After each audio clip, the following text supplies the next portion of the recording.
gundul kesana kesini nyongket gendut. Guru wortel-ate lo tampak lo yo. Selangkau jalannya miring-miring itu yo. Belum selesai menapu mau Cino. Pak Moyo terguling ke pengawan Solo. Tengah irama alunan Om Cino.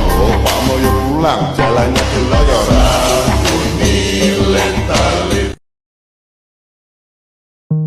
Assalamualaikum warahmatullahi wabarakatuh. Saya Mega Nurhalizah Sokiba dengan NIM 2101012318 dari Prodi Pendidikan Agama Islam semester 4 kelas E. Di sini saya akan menjelaskan tentang pengertian teori behavioristik. Teori behavioristik adalah teori yang beraliran behaviorisme yang merupakan suatu aliran dari psikologi. Teori ini dicetuskan oleh Gage dan Berliner tentang perubahan tingkah laku dari hasil pengalaman. Pengertian belajar menurut teori behavioristik adalah perubahan tingkah laku akibat adanya reaksi antara stimulus dan respon. Teori ini sering disebut juga dengan teori tingkah laku karena teori ini beranggapan bahwa seseorang telah melakukan proses pembelajaran apabila ia mampu menunjukkan perubahan tingkah laku dari dalam dirinya, dan apabila seseorang tersebut belum mampu menunjukkan perubahan tingkah laku dari dalam dirinya, maka ia belum bisa dikatakan telah melakukan proses belajar. Para behavioris berkeyakinan bahwa seseorang yang lahir tidak memiliki warisan bakat, warisan kecerdasan, warisan perasaan, dan warisan abstrak lainnya. Individu dapat menjadi pintar, terampil, dan memiliki sifat abstrak lainnya tergantung bagaimana dan apakah yang ia pelajari dari dalam lingkungannya. Teori ini mementingkan adanya input yang berupa stimulus dan output yang berupa respon. Stimulus merupakan semua yang diberikan guru kepada siswa, dan tanggapan dari siswa akibat adanya stimulus tersebut disebut respon. Stimulus dan respon harus bisa diamati dan diukur. Jadi, kesimpulannya, teori behavioristik adalah hasil belajar perubahan tingkah laku yang dapat diamati dan diukur. Sekian dari saya, terima kasih. Wassalamualaikum warahmatullahi wabarakatuh.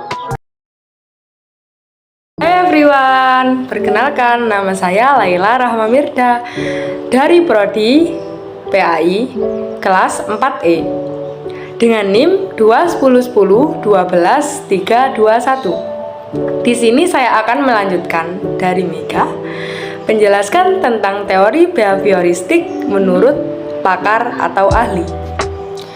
Menurut John B. Watson adalah pemahaman tingkah laku terhadap manusia. Yang ia jelaskan adalah tingkah laku manusia merupakan bawaan atau genetik dan sangat berpengaruh kepada lingkungan. Tingkah laku manusia dikendalikan oleh sesuatu yang tidak rasional dan bisa jadi karena pengaruh lingkungan tersebut. Berdasarkan pemahaman ini, individu atau kepribadian terhadap lingkungan sangat berpengaruh bagi perkembangan. Dan yang kedua, menurut Skinner. Skinner adalah seorang psikologi dari Harvard yang mengembangkan teori dari Watson tersebut, yaitu melalui percobaan tikus yang diletakkan di dalam ruangan dan dia dibiarkan ngapain aja di dalam ruangan tersebut, dan tikus tersebut tidak sengaja menyentuh tuas yang mengeluarkan makanan atau dapat menghasilkan makanan. Dapat disimpulkan bahwa tikus tadi akan mengulangi aktivitas atau kegiatan yang sama menyentuh tuas tadi yang menghasilkan makanan. Artinya makanan tersebut adalah sebuah hadiah untuk tikus bagi kegiatan yang tikus yang tikus kerjakan di dalam ruangan tadi. Bisa jadi tikus tadi itu kayak lari-lari, lompat-lompat, atau mencari makanan dengan sendiri, ya kan. Terus dia itu menyentuh itu tadi makanan tadi, jadi kayak dia itu diberi hadiah gitu loh, seperti diberi hadiah. dapat disimpulkan, memahami perilaku manusia bisa dilihat, kita itu harus tahu ya mentalnya dia itu seperti apa. Terus kayak misal ya, contoh ini kayak guru terhadap murid, misalnya muridnya itu kayak pendiam gitu kan, kita tanya, kenapa kamu intinya ditanya kenapa gitu loh. Kan di sini menjelaskan tentang stimulus. Stimulus itu adalah sesuatu yang diberikan guru kan terhadap muridnya, dan respon adalah feedback atau apa ya? Atau tanggapan yang diberikan murid kepada gurunya itu tadi. Atau responnya itu gimana? Kalau misalnya responnya kurang baik dari siswa tersebut, berarti dia ada sesuatu, mungkin dari kayak mentalnya dia, atau kayak perubahan apa ya, perubahan tingkah lakunya dia kok beda ya, hari ini kenapa ya dia kok gak nyambung pelajaran misalnya.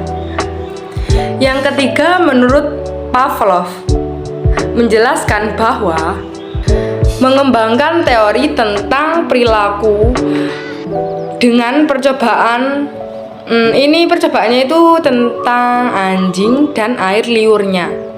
Bisa dilihat bahwa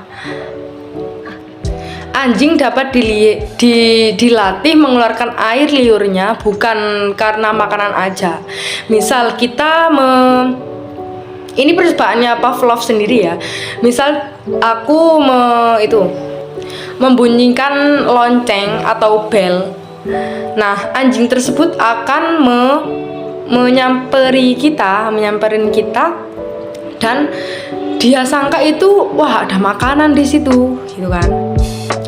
Padahal di sini nggak ada makanan, cuma ada bel aja, pasti kayak auto gitu loh, kayak otomatis anjing itu langsung lari dan kayak mengeluarkan air liurnya tadi, ya kan, namanya juga anjing. Di sini dijelaskan bahwa rangsang makanan telah pindah ke rangsang bunyi atau lonceng tadi ya yang kita bunyikan. Teori belajar ini merujuk pada sebuah prosedur pelatihan karena satu stimulus dengan stimulus lainnya. Dan di sini Pavlov menjelaskan bahwa orang yang bersifat pasif itu untuk mengadakan respon ya. Jadi kita itu mengadakan respon untuk orang yang pasif. Ya kayak misal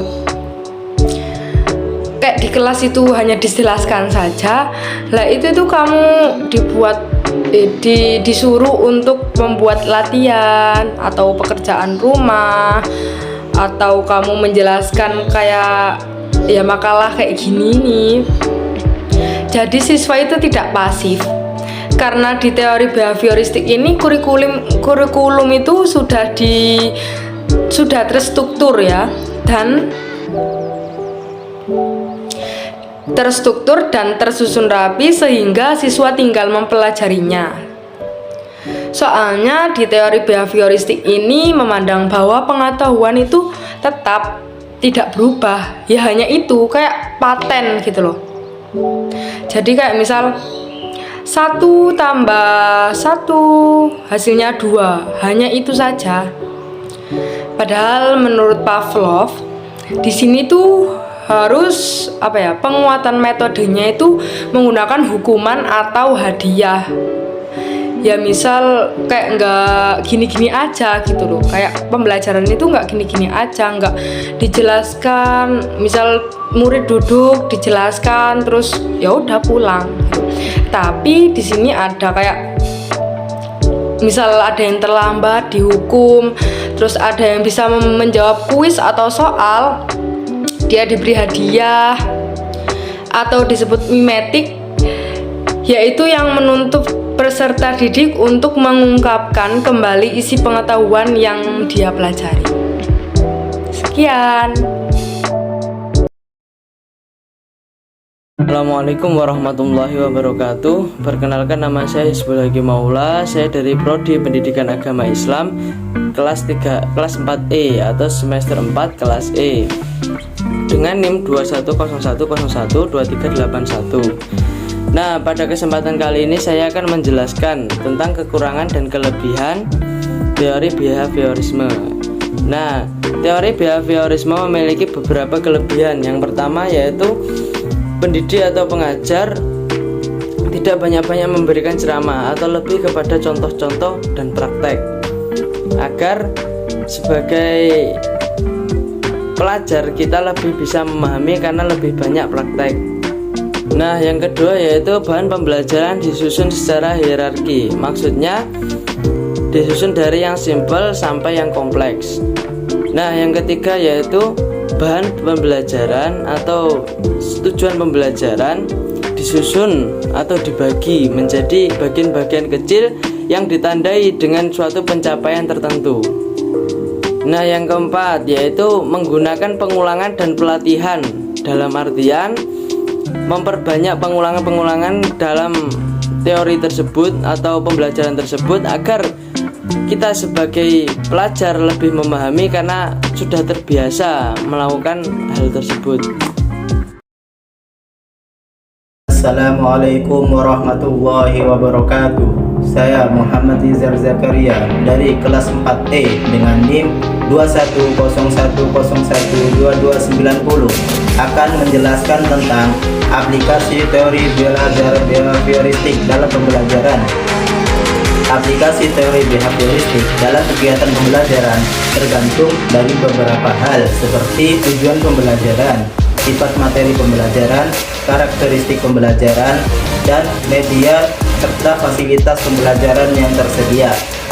Pembelajaran yang dirancang dan berpijak pada teori behavioristik memandang bahwa pengetahuan adalah objektif, pasti, tetap, dan tidak berubah. Pengetahuan telah terstruktur dengan rapi, sehingga belajar adalah perolehan pengetahuan, sedangkan mengajar adalah memindahkan pengetahuan atau transfer of knowledge ke orang yang belajar atau peserta didik. Menurut Kim, behavioris berasumsi bahwa tujuan pembelajaran yang penting dapat ditentukan dan diukur sepenuhnya, dan beberapa behavioris berpendapat bahwa mengajar bertujuan untuk menciptakan instruksi yang baik. Peserta didik diharapkan akan memiliki pemahaman yang sama terhadap pengetahuan yang diajarkan. Artinya, apa yang dipahami oleh pengajar atau guru, itulah yang harus dipahami oleh murid. Demikian halnya dalam pembelajaran. Pelajar dianggap sebagai objek pasif yang selalu membutuhkan motivasi dan penguatan dari pendidik atau guru. Akibatnya, pelajar kurang mampu untuk berkembang sesuai dengan potensi yang ada pada diri mereka. Karena teori behavioris memandang bahwa pengetahuan telah terstruktur rapi dan teratur, maka peserta didik atau orang yang belajar harus dihadapkan pada aturan-aturan yang jelas dan ditetapkan terlebih dahulu secara ketat. Pembiasaan dan disiplin menjadi sangat esensial dalam belajar, sehingga pembelajaran lebih banyak dikaitkan dengan penegakan disiplin. Kegagalan atau ketidakmampuan dalam penambahan pengetahuan dikategorikan sebagai kesalahan yang perlu dihukum, dan keberhasilan belajar atau kemampuan dikategorikan sebagai bentuk perilaku yang pantas diberi hadiah. Selanjutnya, contoh yang bisa dilakukan oleh guru atau pendidik untuk mengaplikasikan teori behavioristik ini. Yang pertama, guru menyusun materi atau bahan ajar secara lengkap, mulai dari materi yang sederhana sampai materi yang kompleks. Yang kedua, selama mengajar, guru lebih banyak memberikan contoh berupa instruksi. Jika guru menjumpai adanya kesalahan, baik pada materi maupun pada peserta didik, maka akan segera diperbaiki. Yang ketiga, guru lebih aktif memberikan latihan agar terbentuk pemahaman atau kebiasaan yang diinginkan. Sekian penjelasan dari saya, kurang lebihnya saya mohon maaf. Akhirul kalam, wassalamualaikum warahmatullahi wabarakatuh.